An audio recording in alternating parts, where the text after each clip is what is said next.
Test prep. Did your blood pressure just spike? I know state testing can be a source of anxiety, not only for students, but for teachers as well. That's why I have invited my friend Annamarie Krejci onto the podcast to talk all about her test prep process and strategy.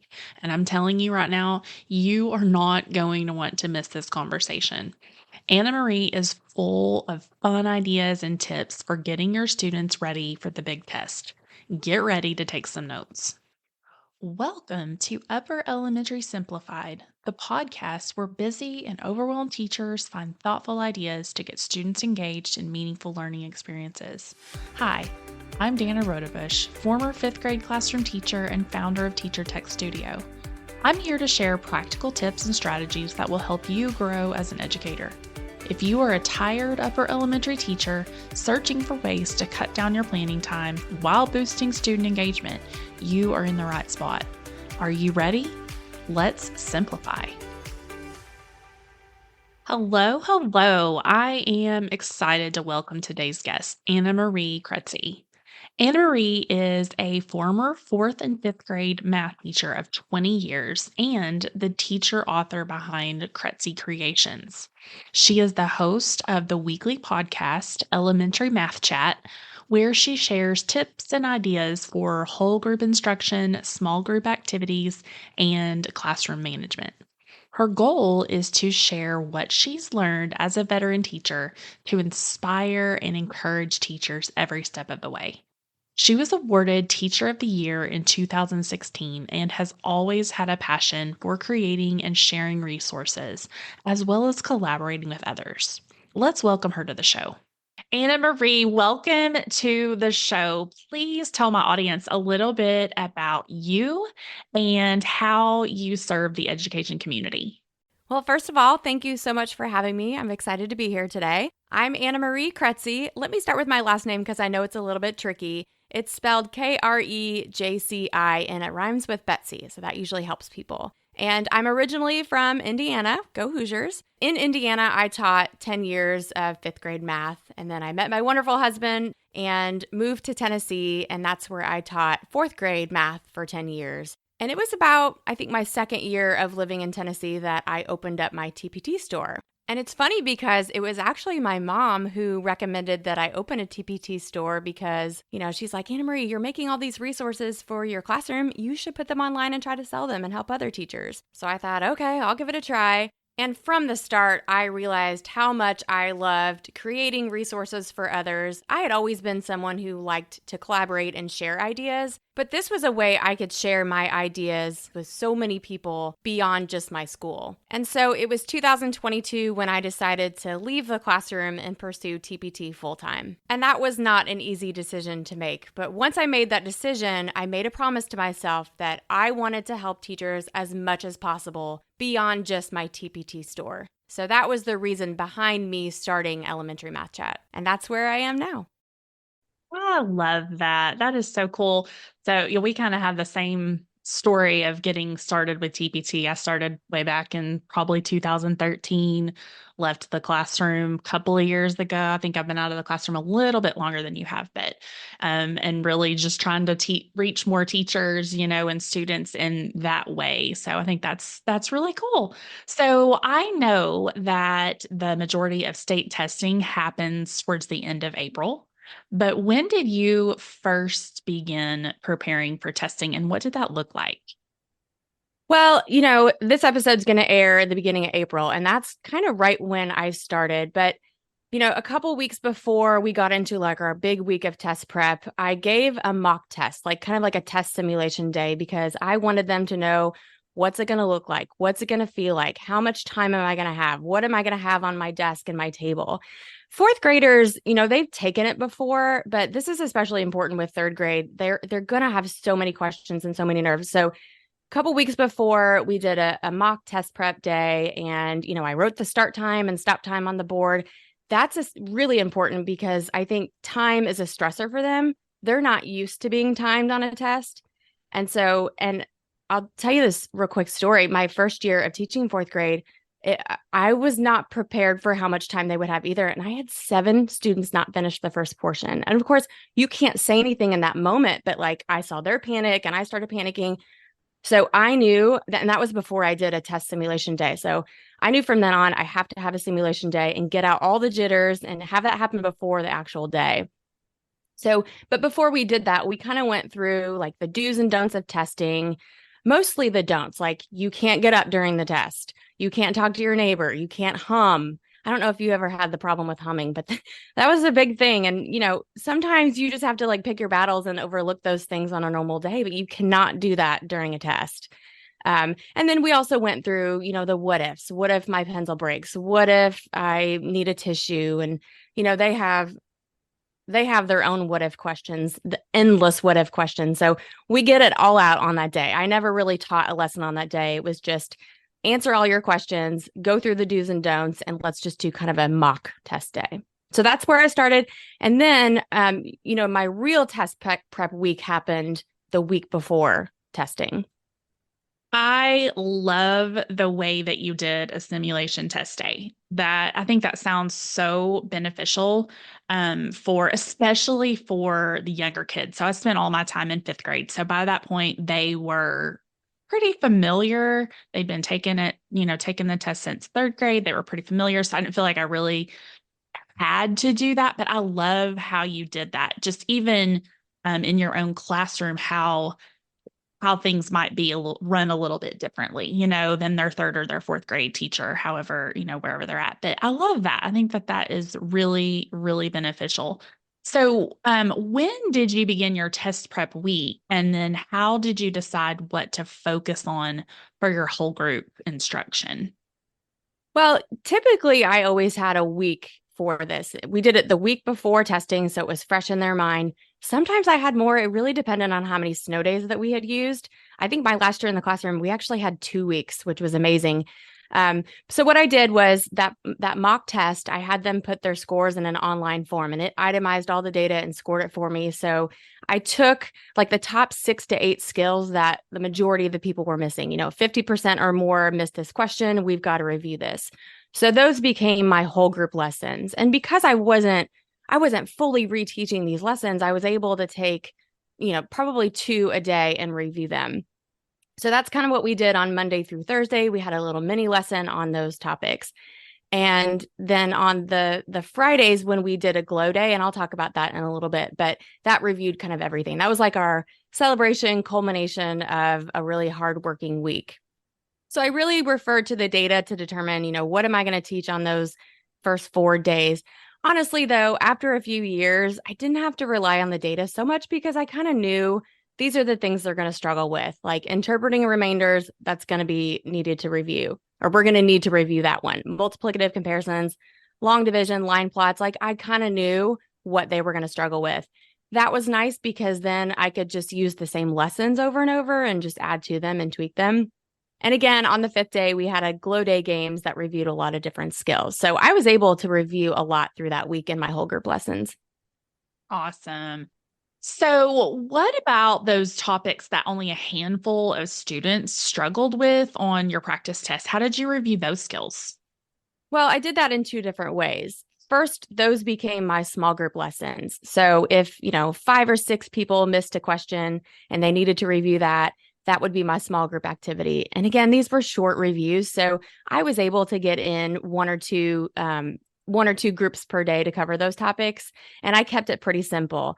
I had their test prep booklet with me. And I should mention this practice test was something that our district gave us. And it was the same one we used every year. It had a booklet, it had the bubble sheet like they would be doing. So I brought that to my table. We went over the question that they missed. We talked about why they missed it, which is really important. A lot of times they all make the same common mistake where they fell for the distractor.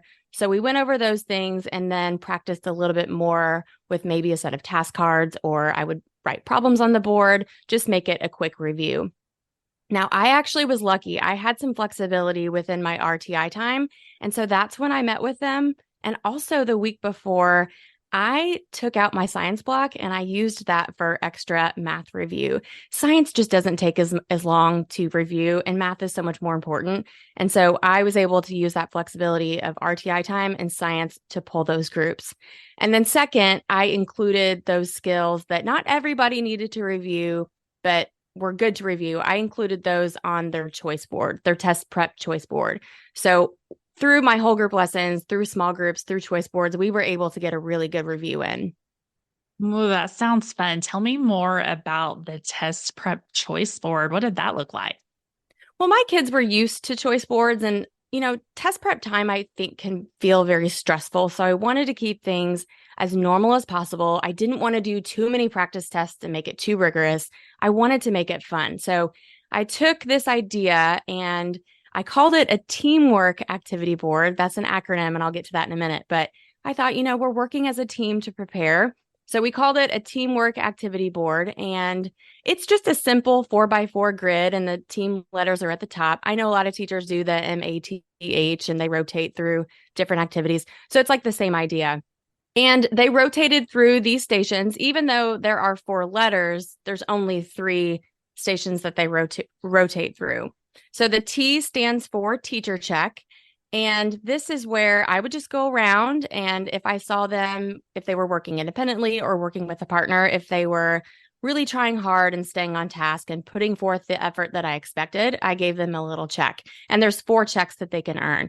And that's just a motivator for them to keep going when things get tough, because it's going to be a tough week. We're reviewing a lot of different skills. And so that was their reward and their motivator to keep going. And then E stood for electronics, and that's where they were at their computer. I always assigned boom cards. I think those are perfect for review because they're self-checking, they're fun for them. And so they had 4 different sets of boom cards to choose from. And then A was at your seat. So this is independent work. And these were all worksheets with all word problems, because that is what we need to review before testing. And so things like, area and perimeter, multiplicative comparisons, those things we all needed to review were on those worksheets. And then M was math with a partner. So this is where they were working together around the room. And these partner worksheets had 2 columns, like partner A, partner B. They would do their side, their partner would do their side, and then they would check each other's work. And again, those were things they all needed to review: rounding, place value. So that was another way to review those skills that they struggled with on the test. And every day they would rotate to a new letter. So if Monday they were at the electronics, they would get as much done as they could on that column. Then Tuesday they'd be at their seat. And then Wednesday they'd move to math with a partner. Thursday was always a makeup day. So if they didn't finish anything from the day or from the week, they would work on that. And then again, Friday was the glow day. Now, I do have a free and editable Teamwork Stations template available for the listeners, and so you can make this your own. You can use the activities I have typed up in here, especially if you're a 4th grade teacher. But anybody can use this. It's editable, so you can put in your own activities, and that will be linked in the show notes for you. Absolutely. And that sounds so fun. I love the acronym. I haven't used the team acronym. I have used the math acronym like you mentioned before, but I haven't used the team one. I think that's really fun. And I'm also, as you were talking, I was thinking you could use this not only for test prep. I mean, you can use that throughout the year for, any skill-based work. I think that that's really, really fun. So, what did a typical review day look like with these teamwork stations? So I started with a quick review lesson, about 15 to 20 minutes. Like I said earlier, we weren't doing a full-on review. These are just quick review lessons. And then my students had a little test prep workbook that came with our math series. So they would do 2 pages out of their test prep workbook that aligned with my lesson. We called that like our must-do activity. So if my whole group lesson was on area and perimeter and long division, they would complete those pages in their workbook over that. And then when they finished the workbook pages, they went on to their teamwork activity board. So it was like a first do, then do setup. For the teamwork stations, like I said earlier, they were assigned to 1 station per day, and then they would rotate to a new letter or a new station every single day. So if they were at the electronic stations on Monday, they had 4 sets of boom cards to work on. If they were at the at your seat station on Tuesday, they had four worksheets to work on. And again, they try to get as much done as they could because they would earn points after they got every activity finished. And I'll talk about that later, how I graded those.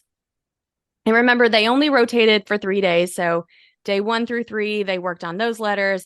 And then day 4 was a makeup day. And then day 5 was our glow day. Awesome. So did anyone ever finish everything on your activity board? Oh, you always have those early finishers. Yeah, there were a few who did. And in that case, I had my normal early finisher activities as options, but they could also help others finish. If someone needed a partner for a math with a partner game, they could do that. They could help me check answers. They could just help. Some of them at that point in the year, they have done so many early finisher activities already. Some of them just wanted to help, and I was not about to turn that down. Absolutely. I love that too. So it sounds like your students were working through the teamwork stations either independently or with a partner. So what were you doing during that time? That's a great question. My original plan was to pull small groups during this time, but I found that they really needed my help since they were reviewing so many different skills. So instead, I made myself available, and I was constantly moving around the room and checking in with them. This also gave me time to do their teacher check if I saw them working hard and staying on task. And it also helped me manage behaviors or social issues that came up because we know at the end of the year, that's like a daily thing that happens, especially when you're working with a partner and you're working around the room and have flexibility. You're going to have those things come up. So I found it more beneficial to make myself available to help with those things. As I said before, my small group review I was able to do during science and RTI, but I know not every teacher has that flexibility. So you can make the T in the teamwork. You can make your teacher station when they come to you. You can still give them that check mark for being on task and giving forth effort. That was kind of my original plan. But just keep in mind, if you do that, you'll be less available to help others who are working on their own. So just something to consider. Absolutely. So did you group students in a specific way for these stations? Oh, absolutely. I made sure there was a mix of abilities in each group because, if you have all your strugglers in one group, that's tough. That's tough to work with them. That's tough. They may not be able to help each other if they're working on these really difficult skills. So I made sure to put, a little bit of everybody in each group. And also I made sure to separate behaviors and think about who's going to work well together because they are in these same groups for 3 days. And, if there's 9 people in their group or 8 people in their group, they have to partner up with those people for 3 days or, whenever it is their partner day, they have to choose from those 8 people. So make sure they work well together and you've got a mix of abilities in there. Absolutely. I think that's great advice for any time that you're, grouping students together. So did you grade these choice boards? And if not, how did you hold them accountable for their work? Yes and no. Like I said, they earned check marks for each activity that they did. And we added those up and gave them PBIS points. That's what our school did. And they also had to earn the glow day games. That was not a given that they would be able to participate. I didn't give them a required amount on their choice board because I just feel like sometimes giving it a number, like you have to get 8 activities done. Well, 8 for someone might be 4 for someone else. And what if somebody's pulled out to work with a math coach or someone's absent? So I really just used my discretion if they were doing their personal best.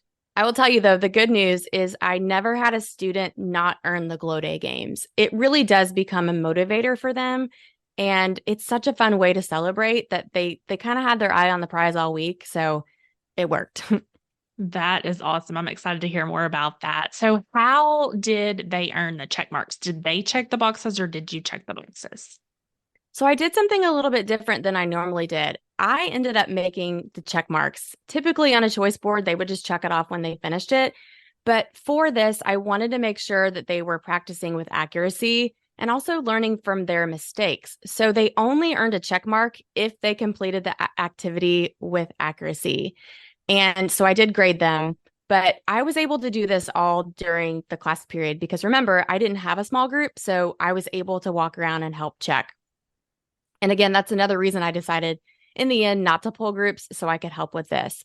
So, how I checked it was when they finished an activity, they would put a circle around the check mark box and they would bring it to me. And that way I knew which worksheet or which activity they had finished. And I had a set of answer keys with me.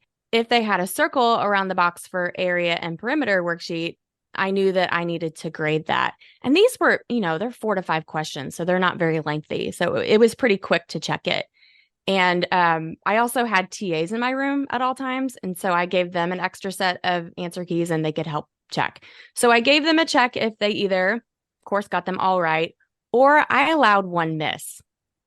If they missed more than one, then I wrote how many they missed. Like I would put -3 or -2, and I gave it back to them. So they had to go back to that question, look at it, fix it, and I would help them too if they needed it. And then once they returned it and it was correct, I gave them a check. And at the end of the day, if there was something I didn't get checked, they just put it in my turn-in tray and I would grade it after school. But I mean, rarely, maybe 3 or 4 I couldn't get to if they had just finished something at the end of class. But for the most part, I was able to get it in during the day. I love how you managed your time there, being able to check them and the way that you had them circle that box and bring it to you. It just sounds so organized in the way you managed that. So I love that. But what about boom cards? So how did you check those? Yeah, that's a little different because they're digital, but I made it a little bit easier. I just had them write their final score on their paper. And I think I allowed 75%. There's a lot more questions on a set of boom cards. So I let them miss a little bit more. So if they had scored a 75% above, I gave them the check. And if not, they didn't earn the check and I didn't make them redo those. It's just that one takes a long time to get through. And I do like that they're learning as they go, they're self-correcting. So I was a little bit more lenient on the boom cards. Okay, so this sounds like such a fun and effective way to prepare for state testing. Is there anything else that you want teachers to know? Absolutely. Yes. If you are a fourth grade teacher and you are interested in this, I have this entire set with all the printable and digital activities included in my TPT store. So you get 4 days of review PowerPoint lessons already made for you. There are 4 sets of review boom cards that are already ready for you. There are 4 at-your-seat worksheets, 4 partner math worksheets, and there's also an editable spreadsheet that you can type your names into for groups and the editable team workstation checklist that's available in the show notes. That's also included if you want to make changes. And there's even a set of test prep posters that comes with this. So it's an all-inclusive thing. It is perfect for fourth grade teachers.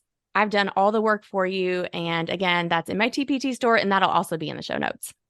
Oh my goodness, that sounds amazing. So, do you have plans to create this kit for third grade, fifth grade? As of now, I don't, I've had a lot of people ask me for some of my popular resources, like, do you make this in third grade and do you make this in fifth grade? I would have to collaborate with some teachers to see, maybe that's you, Danna, Maybe fifth because, grade. it's been a hot minute since I taught fifth grade. So I'm not real sure, like, what would those topics that fifth grade teachers need to review? And if so, like, I could definitely do that for you. Um, Absolutely. so Yeah. maybe it's in the future.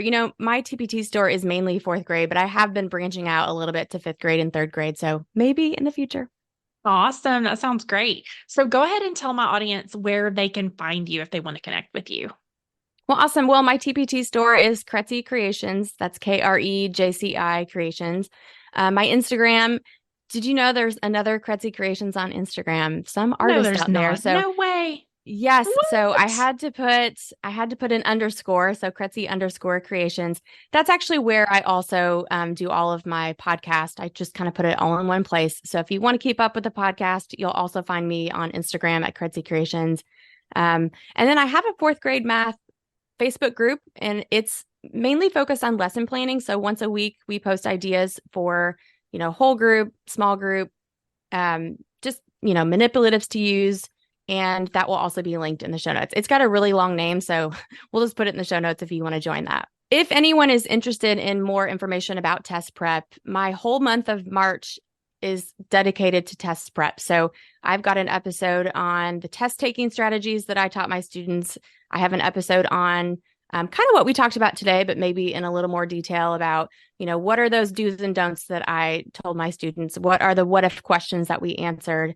And then also what to do after testing. You've done all the testing. What should you do the days after? And then I also give more information on Glow Day. So if you want more information, definitely listen to those episodes on Elementary Math Chat. I love that. I will definitely be going and checking that out, even though I'm not in the classroom. So we'll definitely link that in the show notes.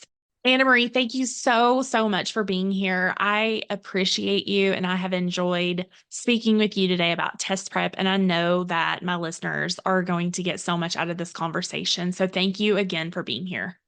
Thank you so much for having me. It was a lot of fun. Thank you so much for listening to this episode of Upper Elementary Simplified.